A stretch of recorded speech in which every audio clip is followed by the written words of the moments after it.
इस वक्त की बड़ी खबर हमारे पास आ रही है। आम आदमी पार्टी ने जो है वो कुरुक्षेत्र लोकसभा से अपना उम्मीदवार घोषित कर दिया है और इस विशेष चर्चा में हमारे साथ जुड़ेंगे वरिष्ठ पत्रकार और राजनीतिक विशेषज्ञ कुलदीप शोरान जी। सर, सबसे पहले बैटिंग करते हुए आम आदमी पार्टी ने अपना उम्मीदवार जो है कुरुक्षेत्र लोकसभा से वो लॉन्च कर दिया है। लेकिन मेरे को कुछ संशय है कि क्या ये गठबंधन का उम्मीदवार है इंडिया का या सिर्फ आम आदमी पार्टी का है सर? देखिए अरुण जो है, पहले सबसे पहले मैं अपने सारे के सारे दर्शकों का स्वागत करता हूं। और दूसरी बात यह है कि ये जो सुशील गुप्ता जो प्रत्याशी हैं वो इंडिया गठबंधन के हैं, क्योंकि दिल्ली में कांग्रेस जो है कुछ दिन पहले ऐलान कर चुकी है कि उनका आम आदमी पार्टी के साथ गठबंधन हो गया है और कुरुक्षेत्र सीट जो है कांग्रेस ने आम आदमी पार्टी के लिए छोड़ दी है। और आम आदमी पार्टी ने भी आज दिल्ली में प्रेस कॉन्फ्रेंस करके बकायदा दिल्ली के 4 सीटों का और हरियाणा की कुरुक्षेत्र सीट के लिए प्रत्याशियों का ऐलान किया है, जिसमें सुशील गुप्ता को प्रत्याशी बनाया गया है। कल तक जो पार्टियां आपस में एक दूसरे पे छिटाकशी करती थी और कहती थी, जैसे भूपेंद्र सिंह हुड्डा के भी बयान आए हैं कि हम अकेले लड़ने में सक्षम हैं, लेकिन उसके बावजूद ये चीजें हुई है, इसका फायदा किसको मिलेगा ज्यादा? देखो, सियासी मजबूरियों के चलते कहीं ना कहीं प्रेशर में आकर दिल्ली की सीटें हासिल करने के लिए अरुण कांग्रेस ने आम आदमी पार्टी के साथ ये गठबंधन किया है। और ऐसे में ये गठबंधन एक तो होता है खुशी का और एक होता है मजबूरी का। तो जाहिर तौर पर इस गठबंधन से आम आदमी पार्टी को तो पूरा फायदा हुआ है और कांग्रेस को इस गठबंधन से बारीक सा फायदा हुआ है। अब बात करते हैं उस उम्मीदवार की, डॉक्टर सुशील गुप्ता। हरियाणा के प्रदेशाध्यक्ष भी थे और अब लोकसभा के प्रत्याशी हैं। कितने मजबूत हैं और किस तरह से चीजें रहने वाली हैं? अरुण, सुशील गुप्ता देखिए सिर्फ राज्यसभा की पॉलिटिक्स करते आए हैं। चुनावी पॉलिटिक्स में सुशील गुप्ता पहली बार उतरेंगे। आम आदमी पार्टी के हरियाणा में इस समय सबसे बड़े नेता हैं, प्रदेशाध्यक्ष भी हैं और अरविंद केजरीवाल के नजदीकी भी हैं, भरोसेमंद भी हैं। तो जाहिर तौर पर ये कह सकते हैं कि आम आदमी पार्टी ने जो कुरुक्षेत्र सीट ली है वो सिर्फ सुशील गुप्ता को ध्यान में रखकर ही ली है, क्योंकि इस सीट पर पहले भी ओम प्रकाश जिंदल जहां एक बार एमपी रहे हैं, वहीं 2 बार नवीन जिंदल भी एमपी रहे हैं। तो यहाँ के रिकॉर्ड को देखते हुए ही आम आदमी पार्टी ने कहीं ना कहीं सुशील गुप्ता को मैदान में उतारने का काम किया है। और इनसे बेहतर प्रत्याशी कोई और नहीं हो सकता है, क्योंकि कुरुक्षेत्र पार्लियामेंट का अगर हम रिकॉर्ड उठा के देखें तो पिछली बार भी 2019 में बीजेपी ने ये सीट निर्मल सिंह जो कांग्रेस के प्रत्याशी थे उनसे लगभग 3,88,000 वोटों से जीत हासिल की थी। तो ऐसे में इंडिया महागठबंधन के लिए इस सीट पर कॉम्बिनेशन में ऐसा प्रत्याशी तो अपना जरूरी था जो कहीं ना कहीं 1 लाख वोट जो यहाँ पर वैश्य समुदाय के हैं उनको लेने का काम कर सके और तभी वो फाइट में आ पाएंगे। इसलिए सारा जोड़ तोड़ करके ही आम आदमी पार्टी ने सुशील गुप्ता को प्रत्याशी बनाने का काम किया है। बड़ी बात है, नायब सैनी को जिस तरह से बीजेपी ने प्रदेशाध्यक्ष बना दिया है, तो ये अटकलें भी हैं कि वो वहां की टिकट भी बदली जा सकती है। देखिए जो मीडिया के पास जो खबरें आ रही हैं उसमें साफ तौर पे कहा जा रहा है कि बीजेपी भी इस सीट पर किसी वैसे प्रत्याशी की तलाश में है और उनकी पहली चॉइस जिंदल फैमिली है। उनमें नवीन जिंदल भी हो सकते हैं, उनकी पत्नी शालू जिंदल भी हो सकती हैं और नवीन जिंदल के बेटे भी हो सकते हैं। यानी जिंदल परिवार इसमें बीजेपी की प्रायोरिटी में फर्स्ट नंबर के ऊपर है। और दूसरे नंबर पर हम ये कह सकते हैं कि दूसरे वैसे प्रत्याशियों की तलाश भी जारी है, जिनमें लाडवा के समाज सेवी संदीप गर्ग भी बीजेपी की टिकट हासिल करने के लिए प्रयास कर रहे हैं। यानी यह हो सकता है कि अब की बार कि इस सीट के ऊपर दोनों ही प्रत्याशी वैसे समुदाय से हों और दोनों ही पार्टियां वैसे वोटों को हासिल करने के लिए कहीं ना कहीं इस सीट के ऊपर ये मोर्चाबंदी कर रहे हैं। क्या लगता है आपको, दिल से साथ निभाएंगे हरियाणा कांग्रेस? देखिए उनको क्या है कि पॉलिटिक्स के अंदर जो है दिल और दिमाग दोनों अलग चीजें होती हैं। अगर लोकसभा के साथ विधानसभा चुनाव होते तो शायद कांग्रेसी पूरे दिल से यहाँ पर मेहनत करते, लेकिन लोकसभा और विधानसभा चुनाव अलग अलग होने के चलते ये देखने की बात रहेगी कि कितने कांग्रेसी दिल के साथ आम आदमी पार्टी के प्रत्याशी सुशील गुप्ता का साथ निभाने का काम करेंगे। क्योंकि गठबंधन अभी ताजा ताजा हुआ है, अभी तक गठबंधन की कोई मीटिंग नहीं हुई है, अभी तक गठबंधन का कोई रोड मैप नहीं बना है, अभी तक दोनों पार्टियों की कोई हरियाणा को लेकर कोई प्रेस कॉन्फ्रेंस नहीं हुई है। अब आप ही बताइए, जब दोनों ही पार्टियों की लीडरशिप ने एक बार भी यहाँ पर हरियाणा की पॉलिटिक्स को लेकर, हरियाणा के गठबंधन को लेकर कोई चर्चा नहीं की है, तो ऐसे में उससे पहले ही प्रत्याशी का ऐलान कर देना कहीं ना कहीं चौंकाने वाली बात है। बहुत जल्दबाजी भी है। देखिए अभी तो मतलब प्लानिंग ही चल रही थी और ऐसे में एकदम से आज घोषणा हो जाती है नाम की। मुझे ये लगता है कि आम आदमी पार्टी ने ये घोषणा इसलिए की है ताकि बीजेपी यहाँ पर किसी वैसे कैंडिडेट को ना उतारे, क्योंकि कहीं ना कहीं बीजेपी को भी सोचना पड़ेगा कि अगर उसने इस सीट के ऊपर किसी वैसे कैंडिडेट को नहीं उतारा तो जो 1 लाख वोट यहाँ पर वैसे समुदाय के हैं वो कहीं कांग्रेस के साथ ना खिसक जाए। और कांग्रेस यही चाहती है कि वो अब आम आदमी पार्टी के साथ मिलकर वैसे समुदाय के वोटों को अपने साथ ले ले। अगर ऐसा होता है तो बीजेपी को 2 लाख वोटों का नुकसान होगा, क्योंकि 1 लाख वोट जो उसको मिले थे वो खिसक जाएंगे और वो वोट आम आदमी पार्टी के कैंडिडेट को चले जाएंगे।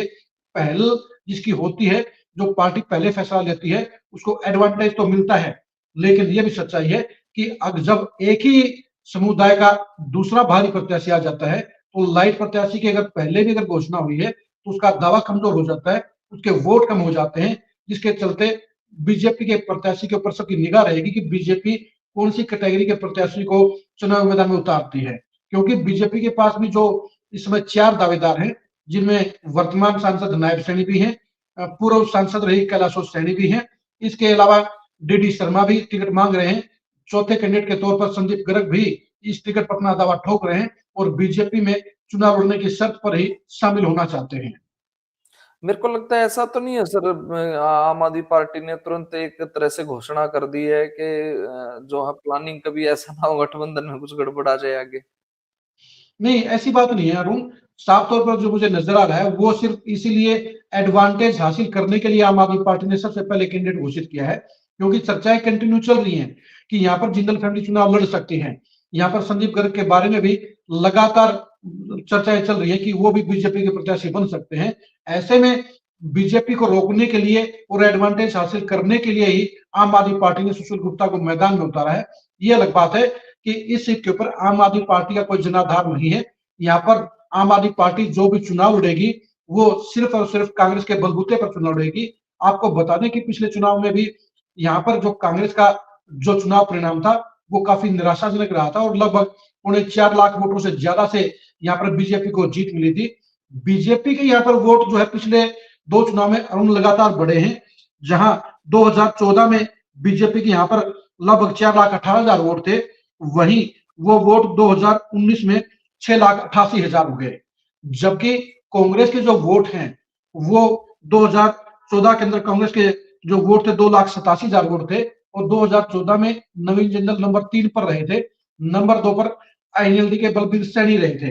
अब 2019 को लेकर भी जो वोटों का जो अंतर था वो साफ तौर पर कह सकते हैं कि कहीं ना कहीं 3,84,000 वोटों का जो डिफरेंस था वो एक बड़ा डिफरेंस है और 3,84,000 वोटों का डिफरेंस कवर करना सुशील गुप्ता के लिए आसान नहीं होगा। इसकी वजह साफ है अरुण, क्योंकि पहली बात तो यह है कि सुशील गुप्ता को चुनाव लड़ने का कोई एक्सपीरियंस नहीं है। दूसरी बात यह है कि ये हल्का पूरी तरह से उनके लिए नया है।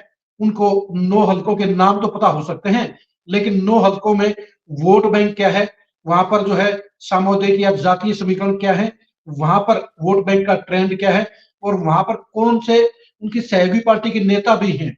क्योंकि जब तक आप नेताओं के साथ मीटिंग नहीं करेंगे, जब तक आप अपने पार्टनर के साथ रणनीति नहीं बनाएंगे, तब तक आप चुनाव कैसे लड़ेंगे। तो साफ तौर पर कह सकते हैं कि आम आदमी पार्टी ने ब्लाइंड गेम खेला है और पहले टिकट देने की घोषणा करके कहीं ना कहीं बीजेपी को प्रेशर में लाने का काम किया है। लेकिन मुझे नहीं लगता कि बीजेपी आम आदमी पार्टी के इस टिकट के ऐलान से कहीं घबराएगी या प्रेशर में आएगी, क्योंकि बीजेपी अपने फार्मूले पर तैयारियां करती है। बीजेपी अपने सिस्टम के हिसाब से टिकटें बांटती है और उसी के हिसाब से फैसले भी लेती है।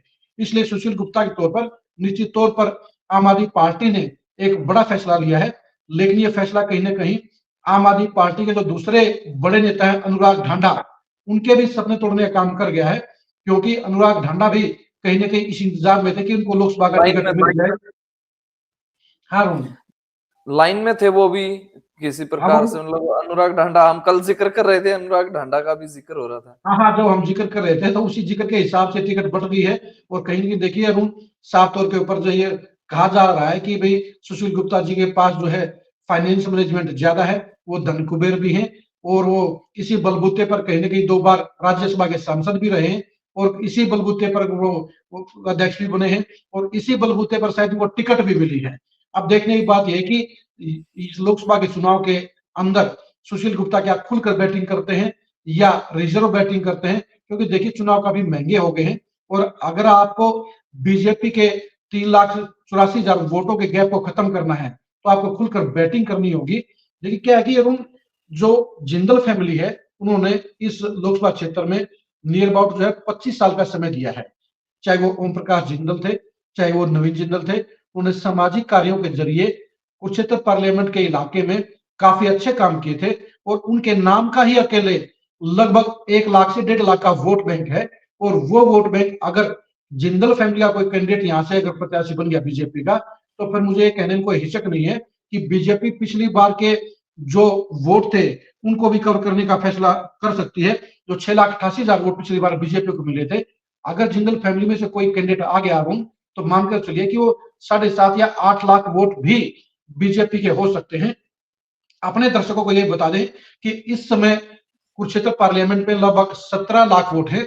पिछली बार 15,27,000 वोट थे, उनमें से लगभग 12 लाख की पोलिंग हुई थी। तो अब की बार जो 17 लाख के करीब जो वोटर हैं, उनमें से भी लगभग 13 लाख वोट पोल होंगे। और 13 लाख वोट पोल में से बीजेपी पहले से ही लगभग 7 लाख वोटों पर खड़ी है। और अगर नवीन जिंदल, उनकी पत्नी या उनके बेटे ने बीजेपी के सिंबल पर चुनाव लड़ लिया, तो निश्चित तौर पर बीजेपी उससे आगे की स्टार्ट करेगी। पिछली बार ये भी था ना कि अरुण, राजकुमार सैनी भी बीजेपी से बगावत किए बैठे थे, तो उनका भी कहीं ना कहीं नुकसान था। तब देखने की बात है कि बीजेपी कौन से खिलाड़ी पर दाव लगाने का काम करेगी, कौन सी कास्ट के नेता को मैदान में उतारने का काम करेगी। बीजेपी के पास सारे ऑप्शन हैं, लेकिन मुझे लगता है कि बीजेपी भी मान के चले कि तीनों जो बड़ी जातियां हैं, चाहे वो सैनी समुदाय है, चाहे वो वैश्य समुदाय है, या फिर जो है बनिया समुदाय है, इन तीनों में से यहाँ पर एक कैंडिडेट आएगा। बीजेपी ना तो यहाँ से किसी सिख कैंडिडेट को चुनाव मैदान में उतारेगी, ना ही किसी जाट प्रत्याशी को चुनाव मैदान में उतारेगी।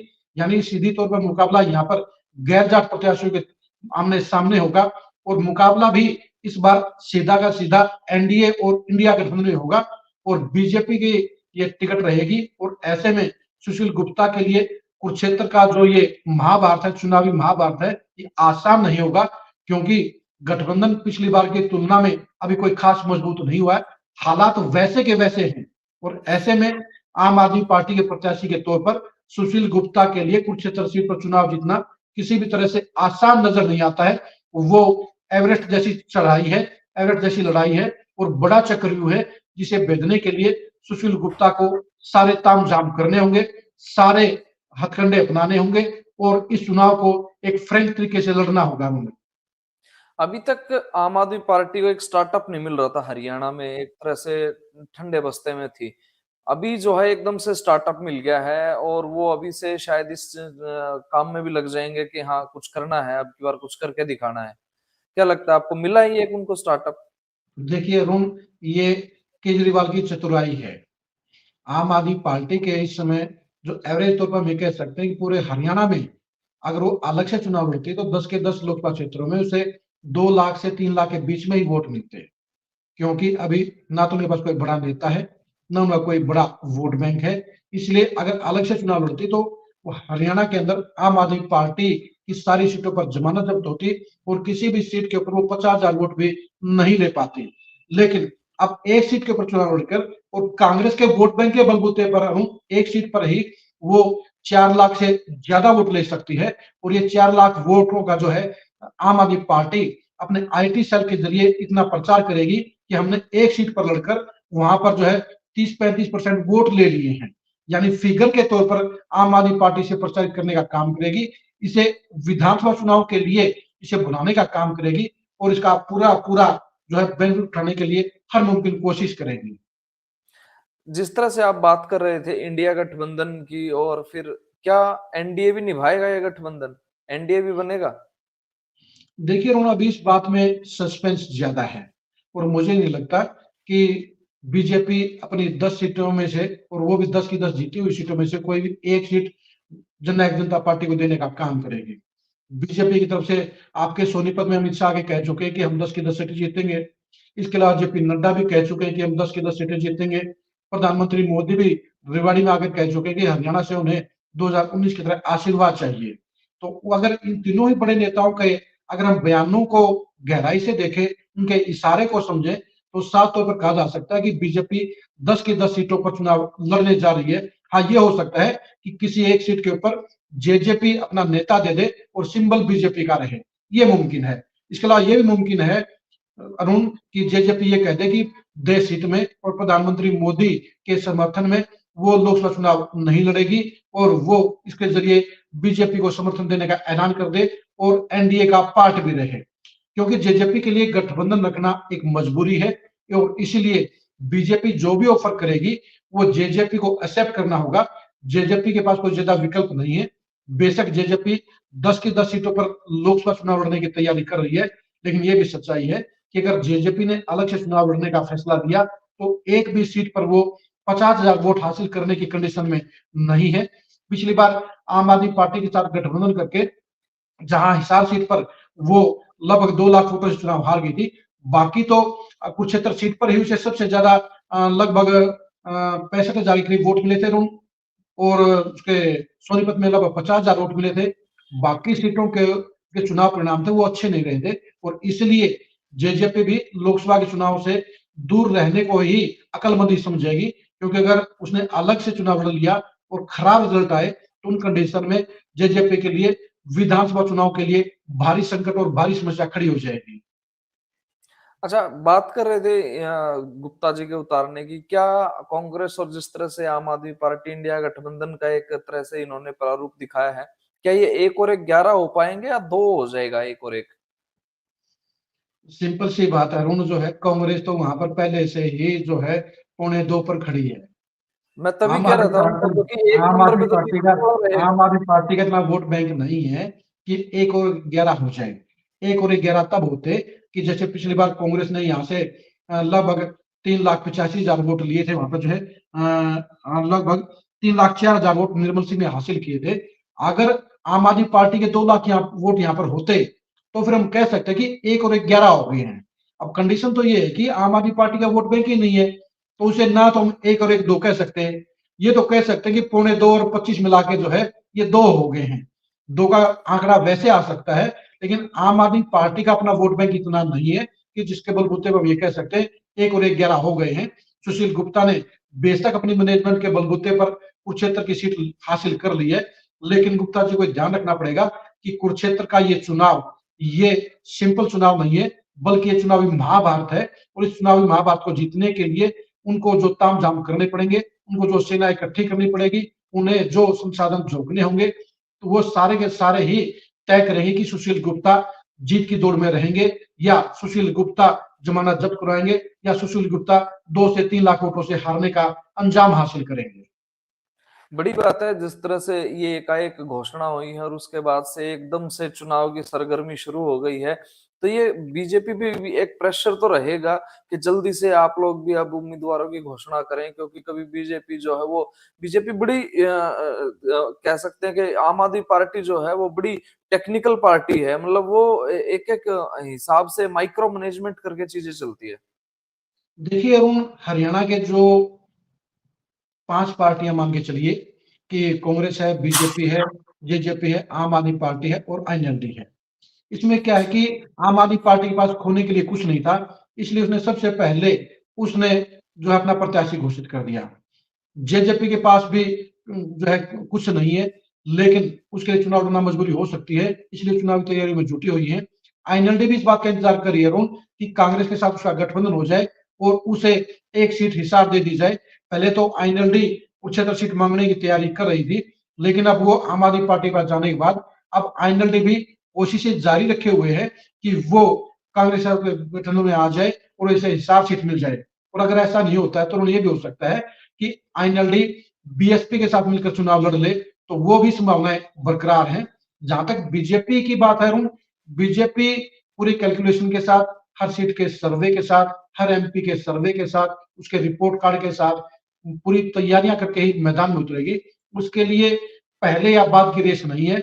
और जहां तक कांग्रेस की बात है अरुण, मुझे लगता है कि कांग्रेस की टिकट हरियाणा में सबसे बाद में डिसाइड होंगी, क्योंकि कांग्रेस के अंदर ना तो राजस्थान में कोई मतभेद है, ना पंजाब में कोई लड़ाई है, ना हिमाचल प्रदेश में बवाल है, ना उत्तर प्रदेश में उसके पास ज्यादा विकल्प है। लेकिन हरियाणा में भूपेंद्र हुड्डा और एसआर के तिगड़ी के बीच लोकसभा की टिकटों के लिए भी मारामारी मचेगी।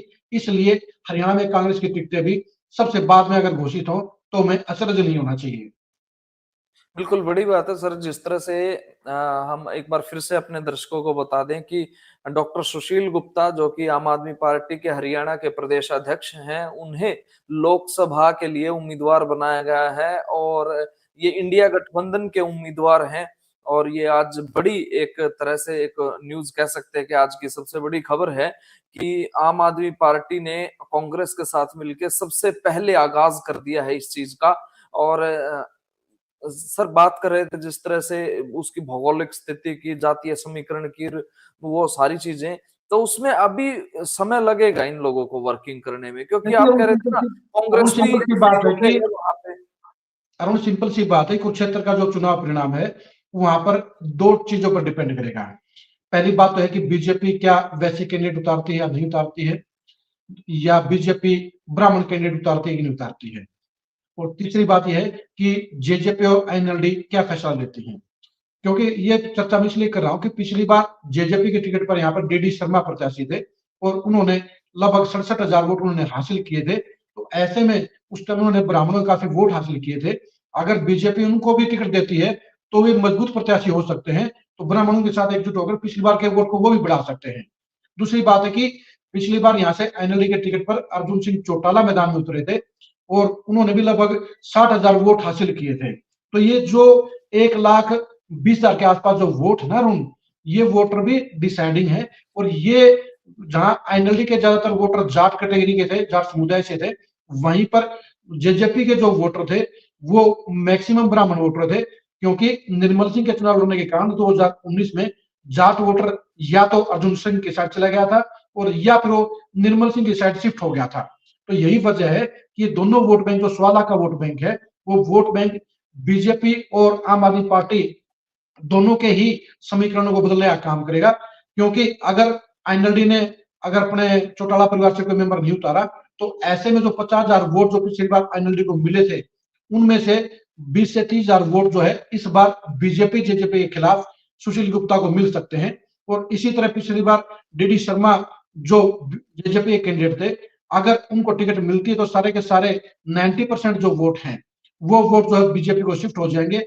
अगर वो चुनाव नहीं लड़ते हैं तो भी 67,000 में से लगभग 30-35,000 वोट जो है बीजेपी की तरफ खिसक जाएंगे। यानी बीजेपी को दोनों तरफ से फायदा हो रहा है। तो फायदा पिछली बार जो 3,04,000 वोट थे कांग्रेस के, वो भी एनएलडी के कमजोर प्रत्याशी के चलते सुशील गुप्ता को भी फायदा हो सकता है। साफ सी बात है अरुण कि ये मान के चलिए कि सुशील गुप्ता भी लगभग 3,50,000 वोटों से अपनी गिनती स्टार्ट करेंगे, अपना चुनाव स्टार्ट करेंगे। पिछली बार निर्मल सिंह को 3,04,000 वोट मिले थे। मैं ये मानता हूं कि जिस तरह से 10 साल की सरकार है, जिस तरह से बीजेपी जेजेपी के खिलाफ जाट वोटरों में और सिखों में नाराजगी है, उसके चलते उनका वोट बैंक बढ़ेगा और वोट बैंक बढ़ेगा तो वो 3.5 लाख वोटों से स्टार्ट करेंगे। और बीजेपी की जो कहानी है, बीजेपी का जो चुनावी जो चक्रव्यूह है, वो साफ तौर पर कैंडिडेट के बेस पे ही शुरू होगा।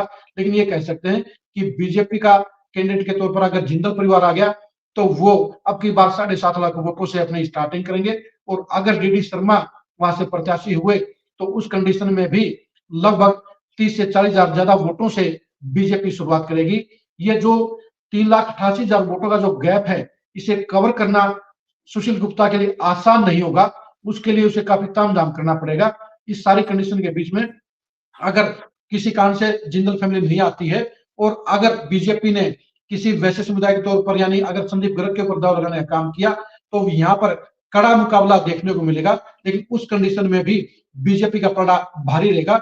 बेशक बीजेपी का मार्जिन कुछ कम हो सकता है, लेकिन उसके बावजूद बीजेपी लगभग 1.5 से 2 लाख वोटों से चुनाव जीतने का कारनामा तीसरी बार कर सकती है, यानी जीत की हैट्रिक लगा सकती है। मुझे लगता है कभी ऐसा तो नहीं हो सकता सर कि बीजेपी ज्यादा ही कुछ कॉन्फिडेंस में है, ओवर कॉन्फिडेंस के चक्कर में कुछ गलती कर दे।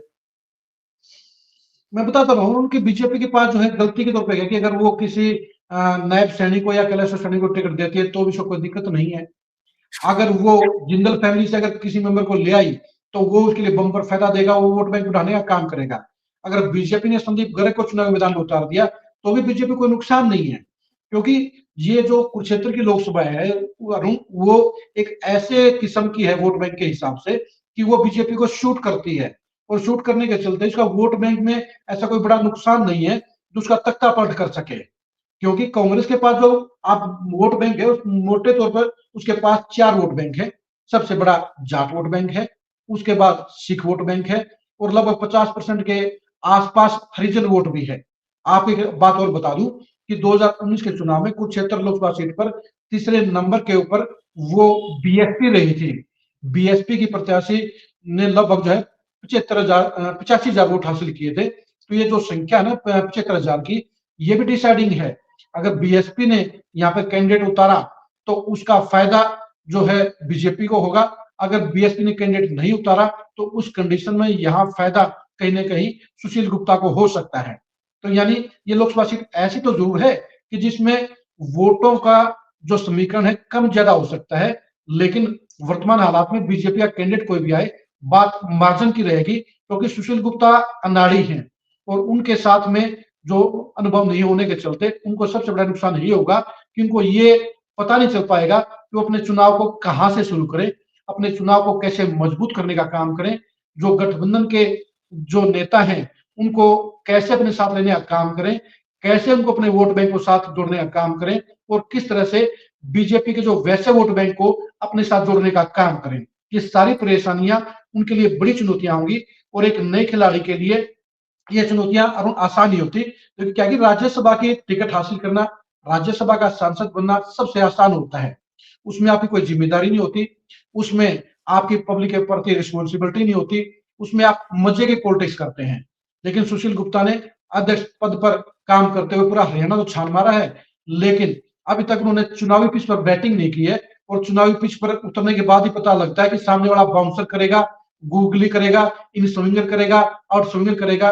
और जो सीट बीजेपी पिछली 2 बार से लगातार 2 लाख और 4.25 लाख वोटों जीतती आई है, उस सीट को हासिल करने के लिए सुशील गुप्ता को तमाम जो है बड़े पापड़ बेलने पड़ेंगे। कांग्रेस के हर नेता को, हर कार्यकर्ता को अपने साथ लेना पड़ेगा, और उनके हर बूथ के ऊपर, हर गांव के अंदर वो उनको साथ लेकर चल पाएंगे, तभी मुकाबले में आ पाएंगे।